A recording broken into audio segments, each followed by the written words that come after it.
کوئی قوم تمہارے علاوہ، اور نہیں تم ضرر پہنچا سکتے اسے کچھ بھی. And he will replace you with other people. You are not harming him in the least. یعنی اللہ اور اس کے رسول کی مدد چھوڑ کر تم ان کو کوئی نقصان نہیں پہنچا سکتے ہو. یعنی اگر تم یہ سمجھو کہ تم اللہ اور رسول کو کوئی نقصان ہو جائے گا اگر تم نہیں نکلو گے، اس کو کسی کی ضرورت نہیں. سورہ محمد میں آتا ہے، اور اگر تم منہ موڑو گے تو وہ تمہارے بدلے تمہارے علاوہ ایک اور قوم کو لے آئے گا، پھر وہ تم جیسے نہ ہوں گے. یعنی تم اگر نہیں کرتے اللہ کام تو اللہ کسی اور سے کروا لے گا. واللہ علی کل شیء قدیر، اور اللہ اوپر ہر چیز کے خوب قدرت رکھنے والا ہے. And Allah is most capable of every thing, یعنی تمہاری ہیلپ کے بغیر بھی اپنے دشمنوں پر غالب آ سکتا ہے. یعنی اللہ جس کام کو کرنے کا ارادہ لے اس کو کوئی عاجز نہیں کر سکتا. اللہ تعالیٰ قدرت اور طاقت والا ہے، تمہارے بغیر بھی وہ دین کی خدمت کروا سکتا ہے. اور اگر کسی کو کسی نیکی کے کام کی دعوت دی جائے اور وہ عذر اور ایکسکیوزز پیش کرنا شروع کر دے تو اللہ تعالیٰ وہ کام کسی اور سے لے لے گا. تو اللہ تعالیٰ سے ہمیں دعا کرنی چاہیے، اللہم استعملنا ولا تستبدلنا، کہ اللہ تعالیٰ ہم سے عمل کروا لے، ہمیں کام میں لگا لے، اور ہماری جگہ تبدیل کر کے اوروں کو نہ لا. آمین. نیکسٹ آیت دیکھ لیتے ہیں ہم، آیت نمبر 40. اب یہاں جہاد سے پیچھے رہنے والوں یا اس سے جان چھڑانے والوں سے کہا جا رہا ہے کہ تم مدد نہیں کرو گے تو اللہ تعالیٰ تمہاری مدد کا محتاج نہیں ہے. اس آیت سے پہلے اور بعد والی آیات میں سفر تبوک کا ذکر ہے، مگر درمیان میں اللہ تعالیٰ نے اپنی مدد کا ذکر کیا جو 9 سال پہلے ہجرت کے موقع پر اللہ تعالیٰ نے اپنے پیغمبر کی مدد کی تھی. اِلَّا تَنْصُرُوهُ فَقَدْ نَصَرُ اللَّهِ، اگر نہیں تم مدد کرو گی اس کی تو تحقیق مدد کی اس کی اللہ تعالیٰ نے. It does not matter if you believers do not support him, for Allah did in fact support him. اللہ تعالیٰ نے بہت سے بے کسی اور ڈیفیکلٹ سچویشنز میں نبی صلی اللہ علیہ وسلم کی مدد فرمائی. تو اللہ تعالیٰ اپنے رسول اور اپنے دین کا ضامن ہے، وہ ان کی مدد کرتا ہے. یعنی جب ہیلپرز کم مسلمان تھے اور دشمن زیادہ تھے اور وہ طاقتور تھے، تب بھی اللہ نے اس کی مدد کی. تو آج جب مسلمانوں کے پاس تعداد بھی زیادہ ہے اور جنگی سامان یعنی ویپنز وغیرہ بھی زیادہ ہیں، تو کیا اب اللہ اس کی مدد نہیں کرے گا؟ اذ اخرجہ الذین کفروا ثانی اثنین اذ ہما فی الغار، جب نکالا اسے ان لوگوں نے جنہوں نے کفر کیا، وہ دوسرا تھا 2 میں جب وہ دونوں غار میں تھے. When the disbelievers drove him out of the Makkah and he was only one of the 2 while they both were in the cave. غار جو ہے وہ اسمال اینڈ ٹائٹ کیو کو کہتے ہیں، اشارہ ہے جبل سور کی طرف جو مکہ سے 3 مائلز دور ہے. اس غار کا منہ اتنا تنگ اور ٹائٹ ہے کہ ایک آدمی لیٹ کر سینے کے بل گھس سکتا تھا. یہ ہجرت کے وقت کا واقعہ ہے. حضرت عائشہ رضی اللہ عنہ سے روایت ہے کہ چند مسلمانوں نے حبشہ کی طرف ہجرت کی اور حضرت ابو بکر رضی اللہ عنہ نے بھی ہجرت کرنے کا ارادہ کیا.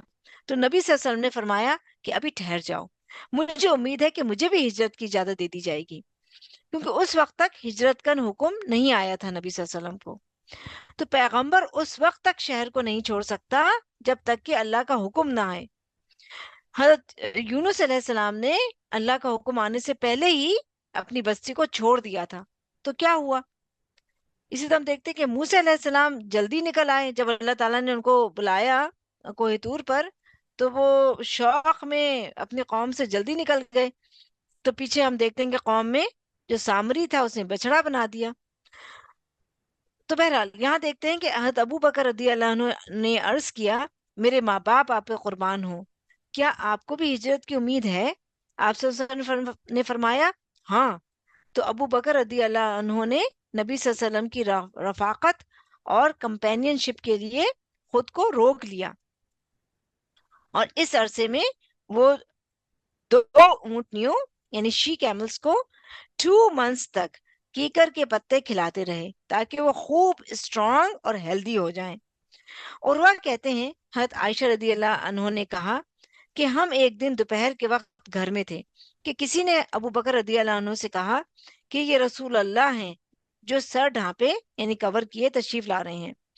یوزلی آپ صلی اللہ علیہ وسلم دوپہر کے وقت ان کے گھر تشریف نہیں لاتے تھے۔ حضرت ابو بکر نے کہا میرے ماں باپ آپ پہ قربان ہو، اللہ کی قسم آپ کسی اہم کام کے لیے اس وقت تشریف لائے ہیں۔ بہرحال نبی صلی اللہ علیہ وسلم نے ان کے گھر پہنچ کر اجازت طلب کی تو انہوں نے اجازت دی۔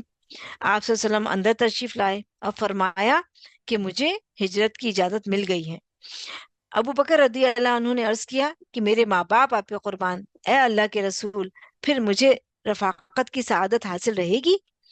آپ صلی اللہ علیہ وسلم نے فرمایا ہاں۔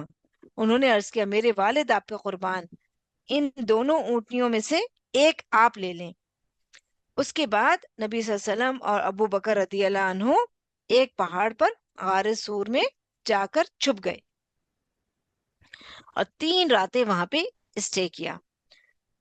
ابو بکر رضی اللہ عنہ کہتے ہیں کہ میں غار سور میں نبی صلی اللہ علیہ وسلم کے ساتھ تھا، میں نے کافروں کے پاؤں دیکھ لیے جو ان کو پیچھا کرتے ہوئے آئے تھے، جو وہ ہمارے سر پر کھڑے ہیں، اگر ان میں سے کوئی بھی اپنے پاؤں کی طرف دیکھ لیتا تو وہ پکڑے جاتے۔ تو حضرت ابو بکر نے کہا اے اللہ کے رسول اگر ان میں سے کسی نے ذرا سا بھی قدم اٹھایا تو وہ ہم کو دیکھ لیں گے۔ آپ صلی اللہ علیہ وسلم نے فرمایا تم کیا سمجھتے ہو ان 2 آدمیوں کو کوئی نقصان پہنچا سکتا ہے جن کے ساتھ تیسرا اللہ ہو؟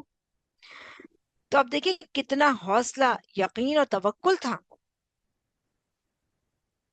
اذ یقول لصاحبہ لا تحزن ان اللہ معنا while they both were in the cave he assured his companion do not worry Allah is certainly with us۔ ابو بکر رضی اللہ عنہ کو نبی صلی اللہ علیہ وسلم کا صاحب ساتھی کہا گیا ہے۔ آپ دیکھیں اس آیت میں تو یہ کوئی معمولی بات نہیں ہے۔ تو صاحب وہ ہوتا ہے جو اکثر ساتھ رہے، اور آپ کی مصابحت صرف غار تک نہیں تھی، وہ ہمیشہ آپ کے ساتھ ہی رہے اور مرنے کے بعد بھی آپ کے ساتھ رہیں گے۔ یعنی کوئی اور اس طرح کی صحبت اور کمپینین شپ میں شامل نہیں ہے جس کامل درجے پر ابو بکر صدیق شریک رہے ہیں نبی صلی اللہ علیہ وسلم کے ساتھ۔ آپ ابو بکر رضی اللہ عنہ آپ صلی اللہ علیہ وسلم کے بچپن کے ساتھی ہیں، مردوں میں سب سے پہلے تصدیق کی انہوں نے۔ معراج کے موقع پر بھی آپ نے نبی صلی اللہ علیہ وسلم کی تصدیق کی، پڑھ گئے۔ تو ثانی اثنین 2 میں سے دوسرا، یعنی ابو بکر رضی اللہ عنہ کا نبی صلی اللہ علیہ وسلم کے ساتھ ایک وزیر جیسا تعلق تھا۔ آپ صلی اللہ علیہ وسلم تمام کاموں میں ان سے مشورہ کرتے تھے۔ تو کیا فرمایا لا تحزن ان اللہ معنا، تسلی دے رہے ہیں نبی صلی اللہ علیہ وسلم کہ غم نہ کرو، اللہ ہمارے ساتھ ہے، کیونکہ دشمن قریب آ گئے تھے۔ تو ابو بکر رضی اللہ عنہ کو اپنی نہیں نبی صلی اللہ علیہ وسلم کی فکر تھی۔ تو آپ دیکھیں کہ شیطان دل میں غم اور فکر ڈالتا ہے، اور اس کو یہ بات بہت پسند ہے کہ انسان غمگین رہے، اس لیے نبی صلی اللہ علیہ وسلم نے اس سے پناہ مانگی ہے۔ تو اللہ تعالیٰ نے ایمان والوں کو غم کرنے سے منع بھی کیا ہے، جیسے ایک جگہ آتا ہے وَلَا تَهِنُوا وَلَا تَحْزَنُوا وَأَنْتُمُ الْأَعْلَوْنَ إِن كُنتُم مُؤْمِنِينَ، یعنی اپنے اوپر کام کرو، سستی نہ دکھانا، غم نہ کرنا، اگر تم واقعی مومن ہو تو تم ہی غالب رہو گے، یعنی اپنا ایمان بڑھاؤ۔ ابن قیم رحم اللہ کہتے ہیں کہ 4 چیزیں جسم کو تباہ کر دیتی ہیں: پریشانی، غم، بھوک اور بیداری۔ پریشانی اور غم پختہ عزم کو یعنی اسٹیٹ فاسٹنس کو ویک کر دیتے ہیں، کمزور کر دیتے ہیں، دل میں کمزوری پیدا کر دیتے ہیں، اور بندے اور اس کے کاموں میں محنت کرنے میں رکاوٹ بن جاتے ہیں، یعنی اس کی ہمت ہی نہیں رہتی کہ وہ کوئی نیک کام کرے، اور اس کے علم کے لیے بھی رکاوٹ بن جاتے ہیں، یعنی اس انسان اتنا کمزور اور یعنی کم ہمت ہو جاتا ہے کہ اس میں علم حاصل کرنے کی بھی کوئی یعنی خواہش یا ہمت نہیں رہتی۔ تو اس کے لیے دعا بھی ہے کہ اللہم انی اعوذ بکا من الہم والحزن والعجز والکسل والبخل والجبن وغلبۃ الدین وقہر الرجال۔ یہ صبح شام کی دعاؤں میں ایک دعا ہے۔ تو غم کے وقت اللہ تعالیٰ کو پکارنا بھی چاہیے۔ پھر آگے کیا فرمایا؟ فَأَنزَلَ اللَّهُ سَكِينَتَهُ عَلَيْهِ وَأَيَّدَهُ بِجُنُودٍ لَمْ تَرَوْهَا۔ فَأَنزَلَ اللَّهُ سَكِينَتَهُ عَلَيْهِ، تو اتاری اللہ نے سکینت اپنی اس پر۔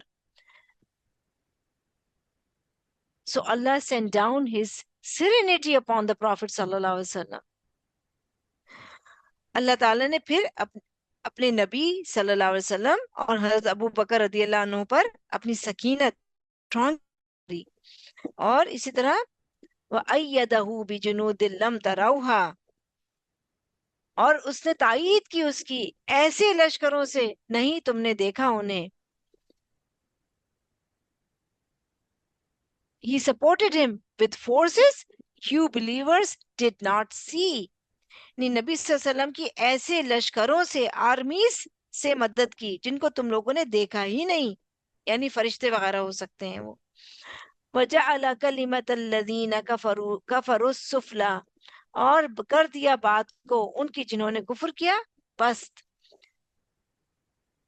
And he made the word of the disbelievers lowest۔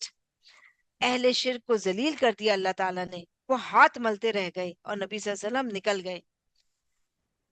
وَكَلِمَةُ اللَّهِ هِيَ الْعُلْيَا، اور بات اللہ کی وہی بلند ہے۔ while the word of Allah is supreme۔ اولیا اعلیٰ سے ہے، یعنی اللہ کا کلمہ ہی سب سے اعلیٰ اور بلند اور سپریم ہے۔ واللہ عزیز حکیم، اور ہے اللہ بہت زبردست خوب حکمت والا۔ and Allah is almighty all wise، یعنی اللہ تعالیٰ بندوں سے اپنا انتقام لینے میں غالب ہے، کوئی چیز اسے مغلوب اور اوور پاور نہیں کر سکتی، اور اسی طرح وہ حکمت والا بھی ہے۔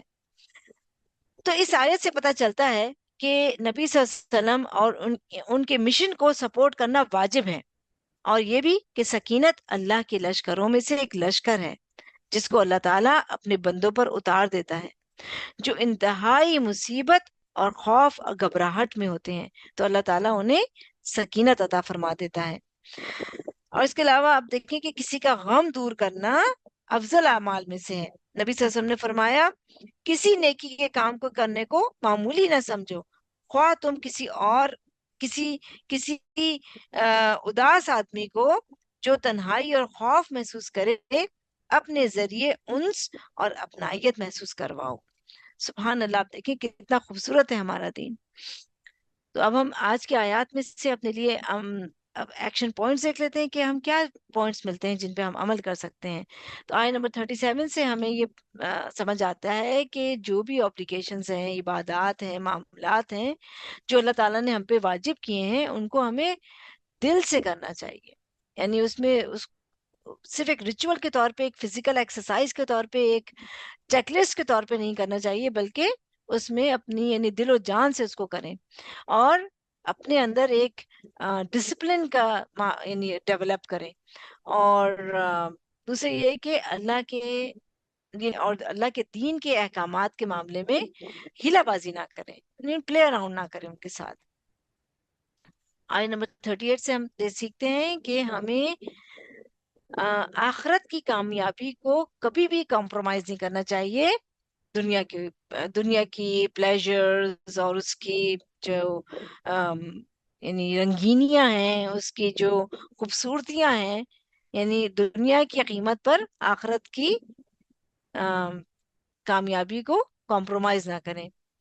اور کوئی بھی نیکی کا کام کریں تو صرف اللہ تعالیٰ کے لیے مخلص ہو کے کریں، اللہ تعالیٰ سے ہی اس کا اجر چاہیں اور کسی اور سے کسی کوئی مطلب اس کی امید نہ رکھیں۔ آیت نمبر 39 سے ہم دیکھتے ہیں کہ اگر اللہ تعالیٰ نے ہمیں کوئی اسکل دی ہے، کوئی صلاحیت دی ہے اور توفیق بھی دی ہے کہ ہم کوئی کچھ اچھا کام کر سکیں، کوئی نیکی کام کر سکیں، تو اس کو اللہ کی بلیسنگ اور اس کا اللہ کی نعمت اور فضل سمجھیں اور پھر اس کو اللہ کی راہ میں استعمال کریں، لگائیں۔ اور آیت نمبر 40 سے ہم دیکھتے ہیں کہ ہمیں دیکھیے زندگی میں کئی مواقع آتے ہیں، غم، خوشی، خوف، رائٹ، ساری چیزیں آتی ہیں ہمارے پر۔ تو اگر کوئی غم اور پریشانی کا موقع ہو، کوئی ایسے حالات ہوں، تو اپنے آپ کو اس میں ڈوبنے نہ دیں، یعنی اس میں غرق ہو کے نہ رہ جائیں، بلکہ اللہ تعالیٰ سے دعا کریں اور اس بات کی پناہ مانگیں اس سے کہ غم کسی کے ہمارے اوپر چھا جائے، یعنی ہم کو نگل لے وہ۔ غم آتا ہے، تکلیف بھی آتی ہے، پریشانی بھی ہوتی ہے، لیکن وہ ٹیمپرری ہونی چاہیے۔ انسان اپنے آپ کو اس سے نکالے، اللہ سے دعا کرے اور اپنے آپ کو پازیٹیو لے کے جائے، توکل کرے اللہ پہ۔ اور اگر ہم دیکھیں کہ کوئی اور یعنی کسی غم میں، پریشانی میں اور ڈپریشن میں ہے، تو اس کی ہیلپ کرنے کی کوشش کریں، اس کو اس سے نکالنے کی کوشش کریں۔ اور اللہ تعالی نبی صلی اللہ علیہ وسلم کا جو مشن ہے، جو وہ چھوڑ گئے ہیں اللہ کے دین کو پھیلانے کا، اس کو سپورٹ کریں جس طرح سے بھی ہم کرنے کی طاقت اور صلاحیت رکھتے ہوں۔ وآخر دعوانا ان الحمد للہ رب العالمین، سبحانک اللہم و بحمدک، نشہد لا الہ الا انت، نستغفرک و نتوب الیک۔